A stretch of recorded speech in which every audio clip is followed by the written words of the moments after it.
Rail freight forward is a combination of European rail freight carriers with the objective to reduce CO2 emissions and to move more goods from road to rail. And we all know that already today, with the 75% of trucks in the market, we have quite some issues for mobility, for climate, and also in terms of air pollution and casualties. That's more or less a doubling as compared to today.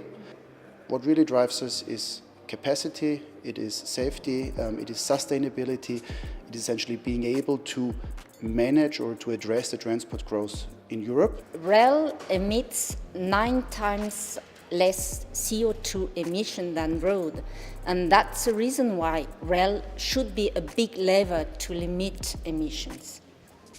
So what we propose is to increase the share of rail from 18% to 30% by 2030 to avoid these negative effects.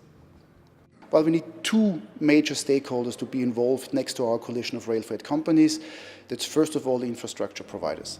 Running a train through Europe needs to be as easy as going by truck along the whole line. Infrastructure access, planning, operation, international technology standards, and all kind of things we need to run a train through Europe as smoothly as we can. We're also asking our policymakers to take into account the fact that we need to have a level playing field to be able to compete with the truck in a correct way.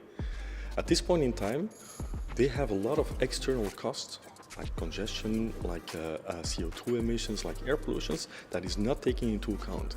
Whereas we have much fewer external costs for society, and we should take this into account from a government point of view.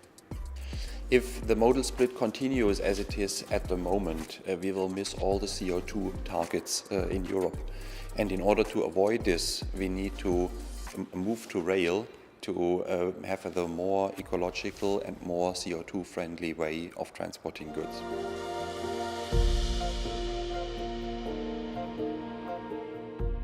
Nose train will become the world's longest mobile artwork and a symbol of our vision to make freight transport more sustainable.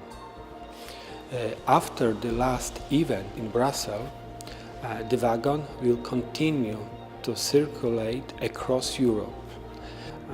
By the end of the year, the container will be reassembled for the next climate conference, offering free freight space for participating partners, NGOs, and etc.